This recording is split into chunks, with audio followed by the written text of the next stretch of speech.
Hello one, this is Sumit Kumar. I hope आप लोग बहुत अच्छा होंगे और बहुत अच्छा मैथमेटिक्स कर रहे होंगे। आज की वीडियो में हम लोग C U E T P G 2024 में जो एग्ज़ाम हुआ था, ऑफ कोर्स सेंट्रल यूनिवर्सिटी में जो एग्ज़ाम होते हैं एम एस सी के लिए, उनमें जो 2024 के जो क्वेश्चन आए हुए थे उसका हम लोग डिस्कशन कर रहे हैं। तो ये जो क्वेश्चन है ये डिफरेंशियल इक्वेशन का क्वेश्चन है। और ये जो वीडियो होगा, जो इस बार आई टी जैम का एग्ज़ाम देंगे, उन सारे स्टूडेंट्स को ये बहुत हेल्प करेगा। ठीक है, क्योंकि ये डिफरेंशियल इक्वेशन का क्वेश्चन और ये आपके सिलेबस में है और यहाँ से क्वेश्चन आपके जैम में भी आता है। तो जो लोगों के जैम अभी अच्छे से दे रहे हैं या उसमें लगे हुए हैं और थोड़ा बहुत डाउट होता है क्वेश्चन में, तो ये वीडियो उनको उस सेंस में हेल्प करेगा। ठीक है, और जो जो लोगों की जैम की प्रिपरेशन बहुत अच्छी नहीं है, होपलेस नहीं होना है ना, यहीं पे लाइफ नहीं खत्म हो जाता है, आगे बढ़ना है और अच्छा करना है। ठीक है, तो इसी को ध्यान में रख के हम लोग सी यू टी का एक क्रैश कोर्स लॉन्च करेंगे 5 तारीख से। ठीक है, तो जो भी स्टूडेंट सीरियस होंगे इसमें आराम से जुड़ सकते हैं और मैथ को अच्छे से मजे से कर सकते हैं। ठीक है, तो ये क्वेश्चन पे आ जाइए कि क्वेश्चन क्या है और ये क्वेश्चन को हम लोग को कैसे अप्रोच करना है। ठीक है, देखिए यहाँ बोला गया है कि let W be a solution space of the differential equation this.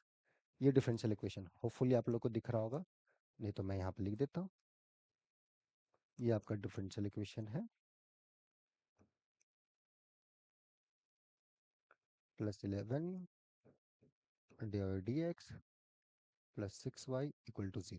ठीक है, और इसका ये सॉल्यूशन स्पेस है W। ठीक है, W is the solution space of this differential equation. तो उसका डायमेंशन पूछा जा रहा है, डायमेंशन कितना होगा। और ये कैसा डिफरेंशियल इक्वेशन है? ये होमोजेनियस डिफरेंशियल इक्वेशन है। ठीक है, कैसे पता चलेगा कोई होमोजेनियस डिफरेंशियल इक्वेशन है? उसके जो सॉल्यूशन स्पेस होगा उसका डायमेंशन क्या होगा, नहीं होगा, इस टाइप के क्वेश्चंस कैसे अप्रोच करेंगे? तो हम लोग बहुत ही बेसिक तरीके से चलते हैं, बिना कुछ जाने कि पता ही नहीं है कुछ, है ना? उस बेसिस पे अब इस क्वेश्चन को हम लोग बनाने का कोशिश करेंगे और सोचने का कोशिश करेंगे। ठीक है, तो चलिए स्टार्ट करते हैं, कैसे सोचा जाए। ठीक है, हाउ वन शुड थिंक, कैसे हम लोग सोचें, क्या हम लोग का थिंकिंग प्रोसेस हो इस क्वेश्चन को बनाने के लिए। ठीक है, पहली बात, कोई भी डिफरेंशियल इक्वेशन होता है उसका अपना एक ऑर्डर होता है। ठीक है, ऑर्डर क्या होता है डिफरेंशियल इक्वेशन का? जितने टाइम्स हायर ऑर्डर टाइम्स वो डिफरेंशिएबल होता है ना। सो कोई डिफरेंशियल यहाँ पे इस केस में जैसे डिफरेंशियल इक्वेशन देखिए, एक यहाँ पे एक बार भी डिफरेंशिएबल है, 2 बार भी डिफरेंशिएबल है, 3 बार भी डिफरेंशिएबल है। तो इसमें मैक्सिमम कितने बार डिफरेंशिएबल है? 3 बार। तो इस डिफरेंशियल इक्वेशन का ऑर्डर 3 हो गया है। 4 होता, 5 होता, तो अगर कोई एन ऑर्डर का डिफरेंशियल इक्वेशन है, ठीक है, अब जब आप उसको लिखेंगे डिफरेंशियल इक्वेशन को, तो राइट हैंड साइड में जब देखेंगे इक्वेशन है ना, एक इक्वेशन है something is equal to something, तो वो समथिंग अगर राइट हैंड साइड में 0 है, ऐसे डिफरेंशियल इक्वेशन को बोलते हैं homogeneous differential equation.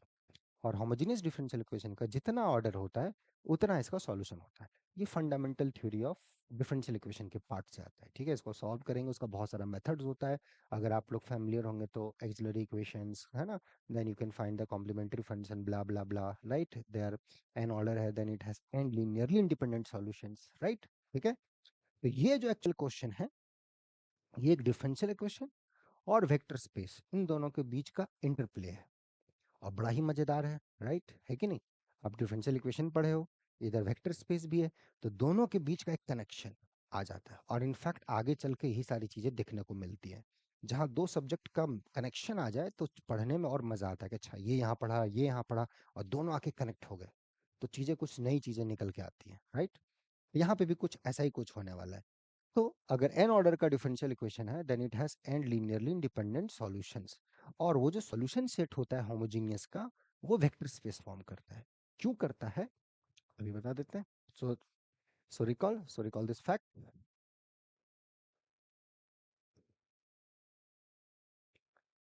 If you have n order differential equation, कोई भी है ना होमोजीनियस, ये कोफिशिएंट कांस्टेंट हो ना हो, डजंट मैटर, जैसा भी हो, तो यहाँ पे चूंकि कोफिशिएंट कांस्टेंट पे बातचीत हो रही है, तो चलो उसी पे चलते हैं। प्लस या e of n-1 dy/dx plus ये आपका A N Y equal to 0। ये एन ऑर्डर का आपका डिफरेंशियल इक्वेशन हो गया। ठीक है, दिस इज एन ऑर्डर का ये अपना डिफरेंशियल इक्वेशन, जहाँ पे कि ये a naught not equal to 0 और ये सब constant coefficient, then it has N linearly independent solution. तो इसका कुछ नाम दे दीजिए, call it star. Then this star has n linearly independent solutions. Call it y1 y2 dot dot dot y। अब ये कहाँ से आता है? ये फंडामेंटल थ्योरी होता है, ठीक है। इसका सॉल्यूशन होता है, डिफरेंशियल इक्वेशन होता है, एग्जिस्टेंस एंड सो फोर्थ, बहुत सारा बेसिक चीज है, लेकिन बहुत मजेदार है, ठीक है। तो उसको अगर कभी प्रूफ करना हो तो समय से लगा के किसी और टाइम पे इसको प्रूफ करें। अभी चूंकि आपका एग्जाम है सामने, तो ट्राई करें कि जो आप समझ सकते हैं। तो ये आ गया, कॉल इट दिस। अच्छा, समझ से मुझे याद है, जो लोग थोड़ा सा भी प्रिपरेशन अभी तक अच्छा नहीं किए हैं, मैं बार बार बोल रहा हूँ कि आप लोग के मेल्स आते हैं और आप लोग का बहुत ही रोना धोना वहाँ होता है। तो मैं आप लोग को यही बोल रहा हूँ कि हिम्मत नहीं हारना है अभी, ठीक है। आने वाले एग्जाम में अपना बेस्ट दे के आना है, जो बेस्ट आप दे सकते हैं, ठीक है। हिम्मत नहीं हारना है, ये नहीं कि ये नहीं है तो ये छोड़ दिया, ऐसा नहीं। छोड़ना बहुत आसान होता है किसी भी चीज को। काम कीजिए उस पे, है ना, काम कीजिए अभी क्या अच्छा आपके लिए हो सकता है उस पे काम कीजिए। बाकी हम लोग हैं, ज्यादा दिक्कत होगा फिर एग्जाम के बाद। हम लोग का है बैचेस, 5 तारीख से स्टार्ट होगा, आप जुड़िए, लेकिन एग्जाम मत छोड़िए। ओके, ठीक है। So call it this and that, so and so forth. तो star has an LI solutions, उसका नाम दे दीजिए, ठीक है। अब ये कहाँ से आता है? ये एग्जिस्टेंस जो फंडामेंटल जो अपना थ्योरम है, और जो सॉल्यूशन सेट होगा, एंड जो सॉल्यूशन सेट होगा, and W which is all real number which is n times differentiable। अच्छा, इसी को थोड़ा सा अगर हम लोग जाएं, तो उसी F को हम लोग थोड़ा शॉर्टकट में FD of y is equal to 0, ठीक है। Where FD is a naught dn plus dot dot dot e of n minus 1d plus A not, ये लिखते हैं। ओके, ठीक है। तो ऐसा कुछ हम लोग लिखते हैं ये एफ डी के लिए, जहाँ डी क्या है? D stand for D by D x. Okay, समझ गए सब? D stand for D by D x. आगे मैं लिख देता हूँ, इधर बहुत नीचे हो गया होगा। सो जो स्टार है, ये F D of Y equal to 0, where this be equal to derivative. ये सब स्टैंडर्ड नोटेशन है, इसमें मेरा कोई हाथ नहीं है, ठीक है। तो W solution space, let's call it double star, all those y such that fd of y equal to 0, this is a solution space।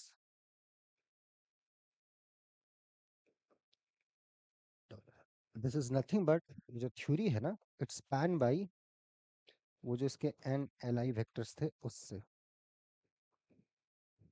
और जो डायमेंशन होगा इसका, इट्स नथिंग बट जितने यहाँ वेक्टर्स हैं n, राइट। अब dimension of A vector space आपको पता होगा, right. What do mean by dimension of A vector space? कोई वेक्टर स्पेस है, हर वेक्टर स्पेस का अपना बेसिस होता है, उस बेसिस की जो कार्डिनलिटी होती है उसको आप डायमेंशन बोलते हो। एडवांस लेवल पे जाओगे तो दो टाइप के बेसिस होते हैं। अगर आप नॉन लीनियर स्पेस में जाओगे, भैया एक ऑर्डर बेसिस होता है, एक हैमिल बेसिस होता है, तो वो लेवल पे भी नहीं जाना है आपको। आराम से लीनियर अलजेब्रा की लैंग्वेज में बातचीत की, ठीक है। तो ये है एक वेक्टर स्पेस है, तो इसका अपना एक बेसिस होगा एग्जिस्टेंस थ्योरम से, उसका कुछ अपना कार्डिनलिटी होगा, चूंकि अब फाइनाइट डायमेंशनली आपके सिलेबस में है ना। आप चाहे जैम दे रहे हो या CUT PG का एग्जाम दे रहे हो, तो आपके सिलेबस भी रहता है कि चलो फाइनाइट डायमेंशन पे ही आप काम करो। तो कोई फाइनाइट डायमेंशनल वेक्टर स्पेस है, उसका बेसिस होगा जिसमें फाइनाइटली मेनी एलिमेंट्स होंगे, तो वो जितने एलिमेंट्स हुए उसी को ही आप डायमेंशन बोलते हो। और जो सेट आया उसको बेसिस बोलते हो। बेसिस एक से ज्यादा हो सकते हैं, बट जो डायमेंशन होता है वो इनवेरिएंट होता है, वो यूनिक होता है। हर वेक्टर स्पेस का over a field uniquely determined होता है। फील्ड चेंज करोगे तो गेम चेंज हो जाएगा, राइट। तो ये सारे बेसिक कॉन्सेप्ट्स हैं, इसको थोड़ा सा कनेक्ट कर दोगे, मजा आ जाएगा, कॉन्फिडेंस अच्छा लगेगा, पढ़ने में मजा आएगा, आगे जाकर रिसर्च बहुत अच्छा करोगे, ठीक है। ओके, ये हो गया डायमेंशन W इक्वल टू 1, ठीक है। सो अगर n ऑर्डर का डिफरेंशियल इक्वेशन हुआ, तो अब यहाँ पे हम लोग बातचीत करें, यहाँ के अनुसार अगर हम लोग बातचीत करें, तो थोड़ा सा बैक चल जाइए। यहाँ पे जो डिफरेंशियल इक्वेशन है, 3 ऑर्डर का डिफरेंशियल इक्वेशन है, मैं यहीं पे करता हूँ काम, ठीक है।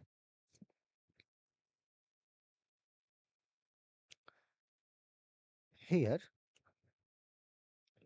जो डिफरेंशियल इक्वेशन है, ये आप देखोगे ढंग से तो D3 6, आप इसको चाहो सिंप्लीफाई भी कर सकते, जरूरत नहीं है, बिल्कुल जरूरत नहीं है, क्यों करना। This equal to 0। ये 3 ऑर्डर का डिफरेंशियल इक्वेशन है। तो ये जो सॉल्यूशन स्पेस होगा ये एक्चुअली 3 लीनियरली इंडिपेंडेंट वेक्टर से स्पैन हो जाएगा। So dimension of W over R is 3। Answer to this question is 3। ठीक है? या अगर आंसर के लिए हम लोग भूखे हैं तब तो 3 है, बट वो भूख है तो इसका मतलब भी थोड़ी ना कुछ भी कचड़ा खा लोगे आप, राइट? भूख लगा है तो कोई भी कुछ कचड़ा आपको देगा वो तो नहीं खाओगे ना, खाओगे ऐसा चीज जो आपके हेल्थ को अच्छा रहेगा, आपके दिमाग और विकसित करवाए, वही चीज खाओगे ना, कम खाओगे लेकिन वही चीज आप खाओगे। तो ऐसे ही आंसर आ गया, बट आंसर ही पर्पस नहीं है ना, आंसर आया एक अंदर से भी आया आंसर कि हाँ समझ में आया, मजा आया, क्लियर हुआ, ताकि और 2-3 क्वेश्चन बनाने का मन करे। ऐसा नहीं कि आंसर आया और फिर किताब कॉपी फेंक दिए इधर उधर, नहीं। आंसर आया तो मजे से आया कि हाँ भाई आया, अब और आगे सीखना है और मजे से पढ़ना है और अच्छा करना है लाइफ में। करेक्ट? तो ये है dimension of this equal to 3। अब इसमें आप जा सकते हैं, आपको अगर मन है, घर में समय है तो निकाले कि अच्छा इसका सॉल्यूशन निकालते हैं। ये फैक्टर है, एक्सिलरी इक्वेशन अगर आपको पता होगा तो आप कर सकते हैं कि ठीक है सर ने बताया था यार एक्सिलरी इक्वेशन, इसका आराम से देख लिए, ये D cube plus 6d² plus 11d plus 6 equal to 0। आप इसका अगर फैक्टर ध्यान से देखोगे, can you visualise it? d+1 d+2 d+3 equal to 0। कुछ लग रहा है इस टाइप का फैक्टर? चेक करो। 2 3 6, राइट, 2 3 6, और फिर डी का कोफिशिएंट करोगे 6, राइट, इधर से 9, और फिर 9 2 11, देख लीजिए ये फैक्टर। तो आप ये चीज कब आएगा? 11 12 में अगर आपने मैथमेटिक्स अच्छे से किया होगा तो, 11 12 में अगर आपने फैक्टराइजेशन वगैरह अच्छे से किया होगा तो ये आप एक लाइन में लिख दोगे। उसमें अगर आपने काम चोरी किया होगा तो क्वेश्चन बनेगा, समय लगेगा। तो इसलिए कहा जाता है कभी ना कभी अगर लाइफ में मेहनत किए होंगे वो यूज होगा, हो सके उसमें आप फेल किए हों, उसमें आपके मार्क्स अच्छे नहीं आए हों, अभी आएगा। इसलिए मैं बार बार बोल रहा हूँ आप लोग को, अभी अगर मेहनत अच्छा रखोगे तो आगे कभी ना कभी यूज होगा। जैम खराब हो जाएगा, आई सही खराब हो जाएगा, सीयूटी खराब हो जाएगा, जाने दो खराब, जो जा रहा है खराब जाने दो, कुछ अच्छा जाएगा लेकिन आगे बहुत अच्छा होगा, ये मैं लिख के दे देता हूँ आपको। तो अपने मेहनत पे भरोसा रखो, अपने आप पे भरोसा रखो और आगे बढ़ो। उसमें जो गाइडेंस की जरूरत है हम लोग हैं, हम लोग के यहाँ रेगुलर बैचेस चलते हैं, आप जुड़ो, मस्ती से मैथ करो, टेंशन नहीं है। ओके, लेकिन सीखो जरूर। ओके, तो ये आ गया। अब यहाँ से d -1 -2 -3, अब इसका आराम से लिख सकते हो आप सॉल्यूशन, राइट है ना?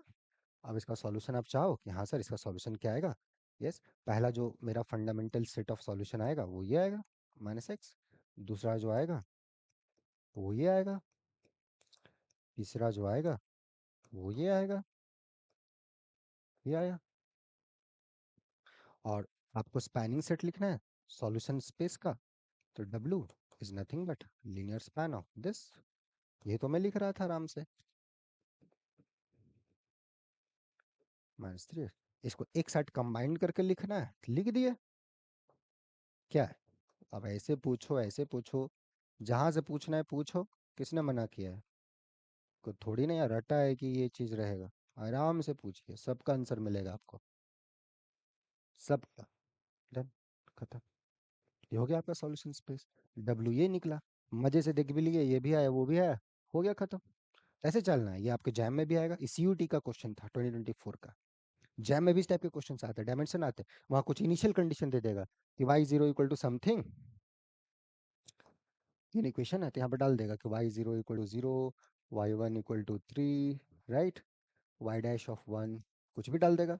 तो जैसे कि यहीं पे ये, तो यहाँ पर ये कंडीशन आ गया, तो चलो y1 आपको दे दिया यहाँ पर कि y0 equal to 0, y dash भी 0, ठीक है, y double dash of 0 something they देगा 1। अब इसके कंडीशन पे इसका सॉल्यूशन निकालिए, एक सॉल्यूशन बताइए, यूनिक सॉल्यूशन आएगा। अगर आपने एग्जिस्टेंस थ्योरम पढ़ा होगा तो, है ना, existence uniqueness, you will get unique solution homogeneous के part, you can solve it simplified, हर तरीके से जहां से आए समझे, है ना, समझना इंपॉर्टेंट है दोस्तों। ओके, समझोगे काम आएगा। अब समय कम बचा है, जो अपना मैक्स कर सकते हो करो और एनर्जेटिक रहो, ठीक है? अब एक, आप लोग बहुत ही डिमोलाइज रहते हो, रिलैक्स चिल, आगे बढ़ो, अच्छे से दो एग्जाम, ठीक है? क्लियर हुआ? यहाँ से ऐसे बहुत सारे स्टूडेंट रहे हैं जिनका जैम बहुत अच्छा नहीं गया है, आज वो बहुत अच्छा मैथमेटिक्स कर रहे हैं, they are doing very good research in mathematics, very good research. यहीं के स्टूडेंट, आप ही के सुपर सीनियर्स हैं यहाँ से, पिछले 2-3 साल पहले के, बहुत अच्छे लोग, बहुत अच्छा काम कर रहे हैं। मार्क्स, रैंक एक जरिया है, वो एंड नहीं है। ठीक है, तो अपने आप पे ध्यान दीजिए, कॉन्सेप्ट पे ध्यान दीजिए, आगे बढ़िए। कोई गाइडेंस की ज़रूरत है, हम लोग हैं। जैसे हमने बताया, सीयूटी का क्रैश कोर्स हम लोग का स्टार्ट होगा। आप आगे ICICMI का करना चाह रहे हैं, उसका रेगुलर बैच चल रहा है। आराम से पढ़े, आगे बढ़े, मैथ को हैप्पी रखें और उसमें आप खुशी अपना ढूंढें, फिर सब अच्छा होगा। ठीक है, मिलते हैं नेक्स्ट वीडियोस में। रिलैक्स रहो, चिल मारो और अच्छे से मैथ करो। बाय।